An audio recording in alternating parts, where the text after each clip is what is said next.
चलिए, स्वागत है आप सभी का आपके अपने YouTube चैनल नीरज एकेडमी पे। मैं हूं नीरज यादव। आज हम पढ़ेंगे फ्यूचर परफेक्ट टेंस और सीखेंगे कैसे हिंदी से इंग्लिश में इन वाक्यों को ट्रांसलेट किया जाता है और बहुत ही आसान और उम्दा तरीके से। ठीक है, चलिए शुरू करते हैं बिना देर किए हुए। फ्यूचर परफेक्ट टेंस जिसकी पहचान होती है कि हिंदी के वाक्यों के अंत में चुका होगा, चुकी होगी, चुके होंगे आएगा। इसमें दो हेल्पिंग वर्ब मिलेंगे आपको। पहला मिलेगा आपको विल हैव, दूसरा मिलेगा आपको शैल हैव। दोनों के साथ वर्ब का थर्ड फॉर्म लगाएंगे, क्योंकि आप जानते हैं कि मैंने पहले ही स्टार्टिंग में बता दिया था, जब मैं टेंस को क्लासीफाई कर रहा था तभी मैंने कहा था कि जो परफेक्ट टेंस होते हैं, परफेक्ट में वर्ब के थर्ड फॉर्म का इस्तेमाल किया जाता है। शैल हैव का इस्तेमाल करते हैं जब हमारा सब्जेक्ट आई और वी होता है, और विल हैव का इस्तेमाल करते हैं आई और वी ना हो, बाकी कोई भी सब्जेक्ट हो उन सब के साथ हम लगाते हैं विल हैव। चाहे वो ही हो, सी हो, यू हो, दे हो, इट हो, या किसी का नाम हो, या कोई अदर प्रोनाउन हो, जो भी हो उनके स्थान पे हम विल हैव का इस्तेमाल करेंगे। अफर्मेटिव का पैटर्न अगर देख ले हम, अफर्मेटिव में क्या क्या है, तो सबसे पहले लिखेंगे सब्जेक्ट, सब्जेक्ट के बाद लिखेंगे विल और शैल, दोनों में से कोई एक। उसके बाद लिखेंगे हम हैव, वर्ब का थर्ड फॉर्म ऑब्जेक्ट। ये हमारा एक्चुअल, मतलब जिसे हम कहते हैं एक्चुअल हमारा फ्यूचर परफेक्ट टेंस है। कभी कभी आपको ये देखने को मिलता है बिफोर आफ्टर, उसके बाद अगर आता है पहले या बाद में तो लिखते हैं सब्जेक्ट, वर्ब का फर्स्ट फॉर्म, यस या यस ऑब्जेक्ट। यानी कि ये जो पहचान है आपकी किस टेंस की है आप याद करिए, तो आपको याद आएगा कि सिंपल प्रेजेंट की है। ये आपको हर वीडियो में चीज़ नहीं मिलेगा, किसी और वीडियो में आप देख सकते हैं। ये चीज़ें मैं आपको छोड़ना नहीं चाहता कि ये आपसे बचे, आप इसके बारे में जानिए। ठीक है, देखिए यहाँ मैंने 3 सेंटेंस लिया हर दिन की तरह, और 3 सेंटेंस ही लकी हैं शायद, क्योंकि 3 सेंटेंस मेरे बोर्ड में फिट आ जाते हैं। तो इन 3 सेंटेंसों के माध्यम से मैं आपको समझाने की पूरी कोशिश करूंगा कि आपको समझ में आ जाए।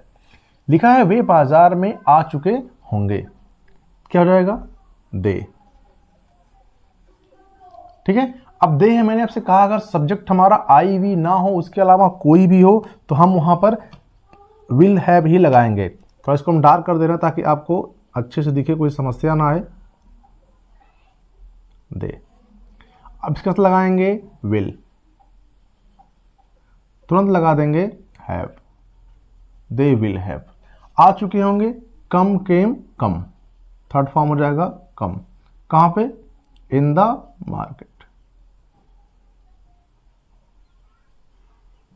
They have come in the market. बहुत ही आसान सेंटेंस है और बहुत ही आसानी से आप सीख भी जाएंगे। हम किताब पढ़ चुके होंगे, हम किताब पढ़ चुके होंगे, जो कार्य हमारा है फ्यूचर में हम उम्मीद कर रहे हैं कर चुके होंगे। अब यहाँ वी हो गया, अब यहाँ लगाएंगे शैल हैव। क्यों लगाएंगे, क्योंकि आप देखिए जहाँ आपने अफर्मेटिव का फॉर्मेट लिखा है उसके ऊपर ठीक मैंने यहाँ लिखा हुआ है कि शैल हैव का इस्तेमाल तब करेंगे जब हमारा सब्जेक्ट आई और वी में से कोई एक होगा, तब हम लगाएंगे शैल हैव। तो हो गया वी शैल हैव। और पढ़ने का होता है रीड, और रीड का थर्ड फॉर्म होता है रेड। प्रोनाउंसिएशन बदलती है, चीजें वही रहती हैं, read, read, read. We shall have read the book, किताब। और लास्ट में क्वेश्चन मार्क। अब मैंने एक सेंटेंस लिया है जो टोटल पूरे फॉर्मेट मैंने लिखा है अफर्मेटिव का, उस फॉर्मेट के बेस्ड पे है, ताकि आप अच्छे से समझ लें। अध्यापक के कक्षा में आने से पहले हम पत्र लिख चुके होंगे। अब यहाँ पे कार्य जो पहले हो रहा वो हम लिखेंगे, हम पत्र लिख चुके होंगे। पहले काम ये होगा, किसके आने से पहले, अध्यापक के कक्षा में आने से पहले। कक्षा में अध्यापक आते हैं, उससे पहले हम अपना कार्य कर लेते हैं, जो हमारे पास कार्य है, तो लिखेंगे वी। और जब सब्जेक्ट हमारा वी हो गया तो तुरंत बिना सोचे हम क्या लिखेंगे, लिखेंगे शैल हैव। ये विल शैल का नाता जो होगा ना, वी के साथ शैल का और आई के साथ शैल का, वो पूरे टेंस में चलेगा फ्यूचर में, पूरे फ्यूचर में। बस उसमें प्रॉमिस ना हो, डिटर्मिनेशन ना हो, और आपका थ्रेट ना हो, मतलब धमकी ना हो। अगर ये सारी चीजें नहीं होंगी ना, तो वहां पर शैल ही लगाएंगे। लेकिन अगर कहीं थ्रेट आ गया, थ्रेटेंड मतलब धमकी देना किसी को आ गया, या कहीं प्रॉमिस आ गया, या कहीं डिटर्मिनेशन आ गया, दृढ़ संकल्प आ गया, ठीक है, दृढ़ निश्चय आ गया, तो वहां पे हेल्पिंग वर्ब आपस में बदल जाती हैं। जब मैं इसको पूरा कंप्लीट कर लूँगा फ्यूचर टेंस को, जब मैं मॉडल शुरू करूँगा, तो वहाँ पर मैं इसकी जिक्र जरूर करूँगा और अच्छे से करूँगा। We shall have write, wrote, written. Write का थर्ड फॉर्म क्या हो जाएगा, written. We shall have written, क्या, लेटर।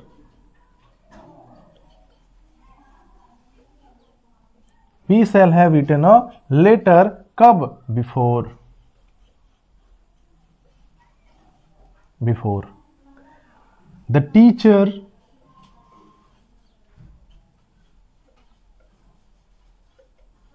अब क्या लिखा है, सब्जेक्ट वर्ब के फर्स्ट फॉर्म में यस या यस, तो आने का क्या होता है, कम, और कम में क्या लगा देंगे, यस या यस, क्योंकि हमारा सब्जेक्ट क्या है, सिंगुलर है। Before the teacher comes in the class, और लास्ट में फुल स्टॉप।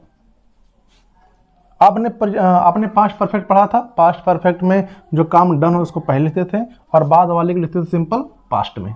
लेकिन यहाँ पर उल्टा हो जाएगा, यहाँ पर जो कार्य डन होगा उसको तो पहले लिखेंगे, लेकिन यहाँ पर सिंपल पास्ट ना होकर के सिंपल प्रेजेंट हो जाएगा। ठीक है, अब हम इसी वे में आगे बढ़ते हुए देखते हैं फ्यूचर परफेक्ट टेंस का निगेटिव सेंटेंस, उसमें भी कुछ सेंटेंस को करके हम प्रैक्टिस कर लेते हैं।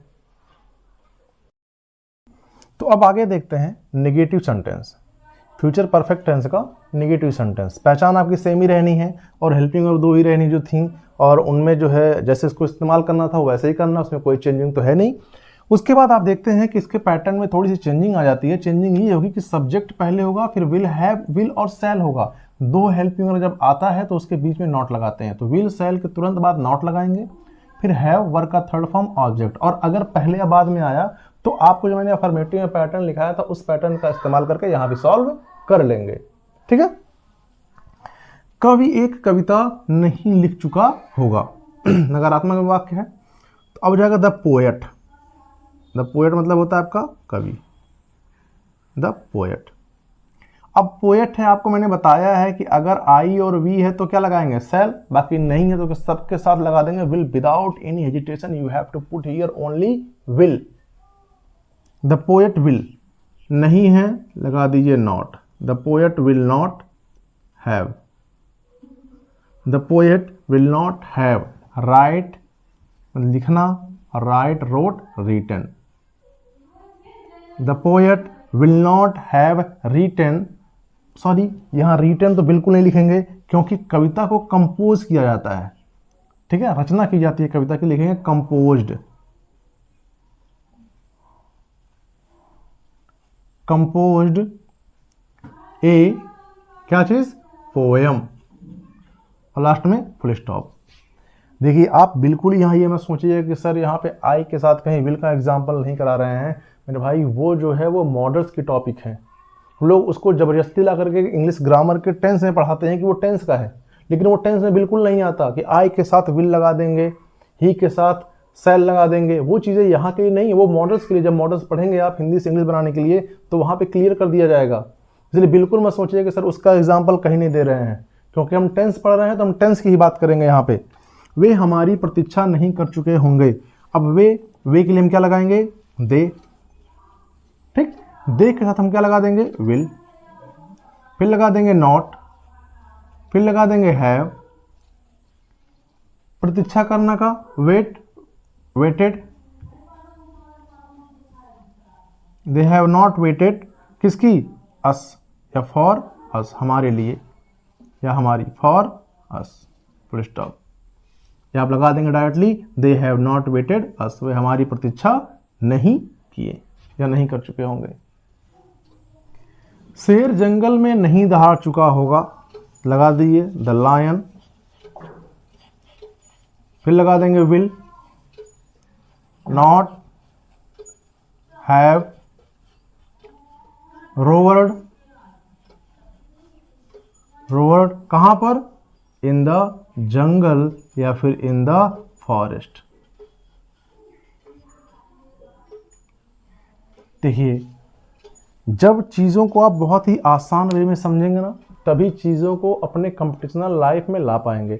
अगर आप चीज़ों को ये सोचेंगे कि अरे यहाँ ऐसे बताया जा रहा है, वहाँ वैसे, यहाँ बहुत स्लो मोशन में, तो यहाँ स्लो मोशन में बताने का तरीका सिर्फ ये है और इसका मतलब सिर्फ इतना है कि आपको चीज़ें बहुत ही अच्छी तरह से समझ में आ जाए, माइंड में कोई डाउट ना रह जाए।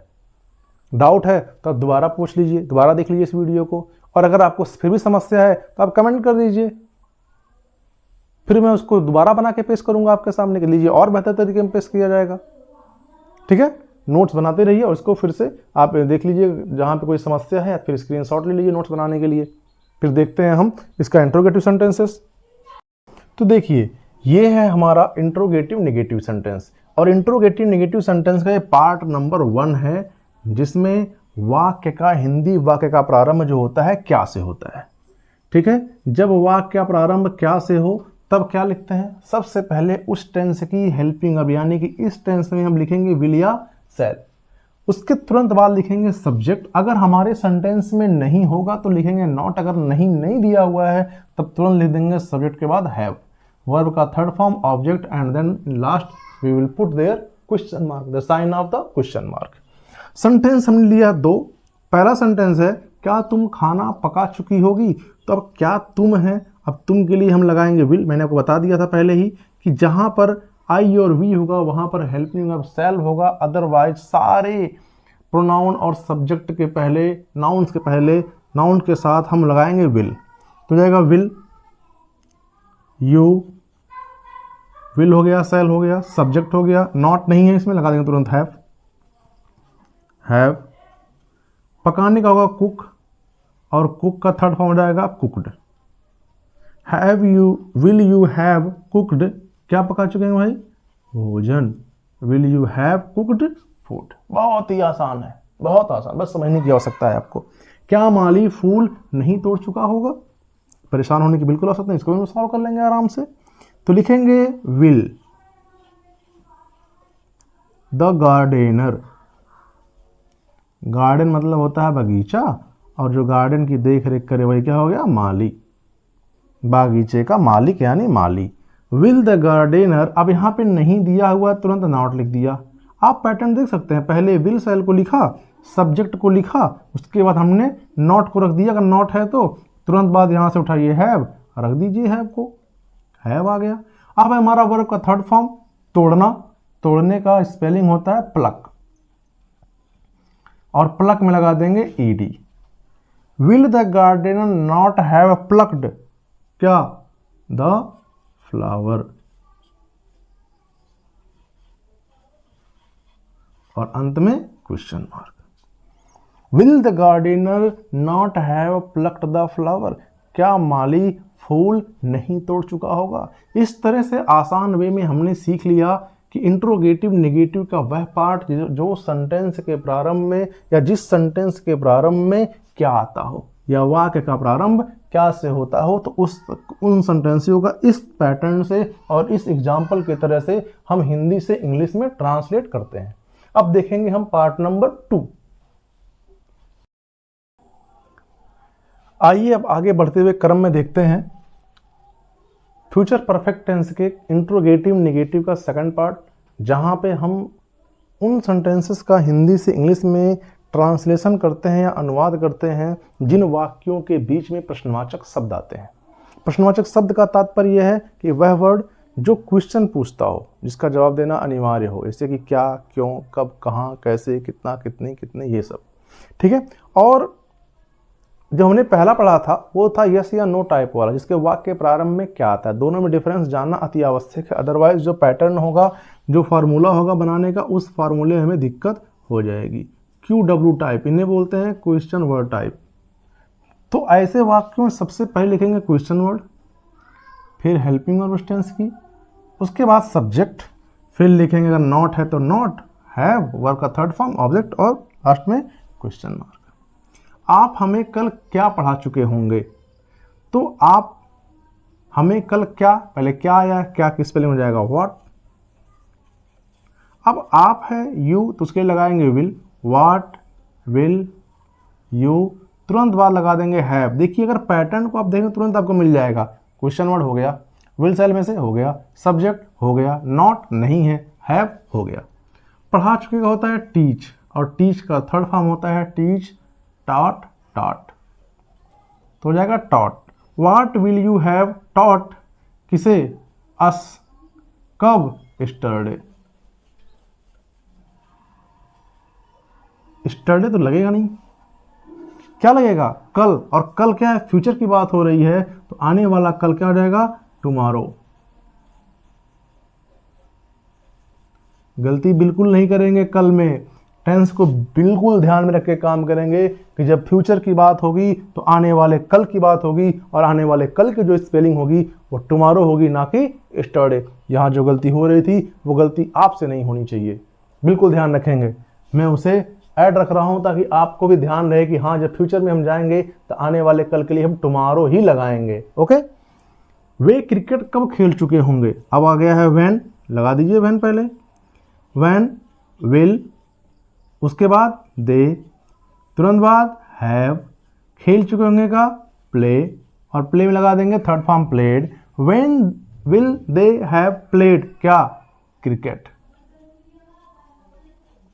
वे क्रिकेट कब खेल चुके होंगे, हम विद्यालय कैसे पहुंच चुके होंगे, या यहां मैं कर दूं क्यों नहीं पहुंच चुके होंगे, हम विद्यालय क्यों नहीं पहुंच चुके होंगे, ताकि आपके सामने एक निगेटिव वाला भी आ जाए, क्यों नहीं पहुंच चुके होंगे। निगेटिव वाला लाने के लिए मैं इसको थोड़ा सा चेंज कर दिया। अब हो जाएगा वाई। अब यहां पे हम है तो क्या लगा देंगे, वाई सैल, उसके बाद लिखेंगे वी, तुरंत बाद लिखेंगे नॉट, और इसके बाद है हैव। एक बार चेक कर लेते हैं पैटर्न, ताकि आप कंफर्म हो जाए कि हाँ सर ने जो भी लिखा है पैटर्न के हिसाब से ही लिखा है। Question word why, will shall में से सेल, सब्जेक्ट वी है, नॉट आया है लगा दिया है, उसके बाद हैव। वर्ब का थर्ड फॉर्म है पहुंचना, पहुंचने का जो स्पेलिंग होता है रीच, और रीच का जो है थर्ड फॉर्म हो जाएगा रीच्ड। कहाँ, why shall we not have reached school, और लास्ट में क्वेश्चन मार्क। अब अगर यहां पे कल आ जाता तो क्या आप यहां टुमारो स्टरडे लगाते हैं, हाँ मेरे भाई ध्यान रखेंगे, वहां स्टरडे नहीं लगाते हैं, वहां क्या लगाते हैं, टुमारो लगाते हैं। टुमारो, टुमारो मतलब आने वाला कल, और स्टरडे मतलब बीता हुआ कल। तो ध्यान रखेंगे अगर कल आएगा फ्यूचर में तो क्या लगाएंगे, वहां पे टुमारो ही लगाएंगे। इस तरह से आपका फ्यूचर परफेक्ट टेंस बहुत ही आसानी से हमने कंप्लीट कर लिया है। आप इन वीडियोस को देखते रहें, अपने सहपाठी दोस्तों तक शेयर करते रहें, और हमसे जुड़े रहें, ताकि हम आपको और बेहतरीन से बेहतरीन चीज़ों को आप तक पहुंचा सकें। ठीक है, नोट्स बनाते रहें, मेहनत से पढ़ते रहें, और अपना ध्यान रखें, अपने परिवार का भी ख्याल रखें। चलिए तब तक आप लोगों को धन्यवाद।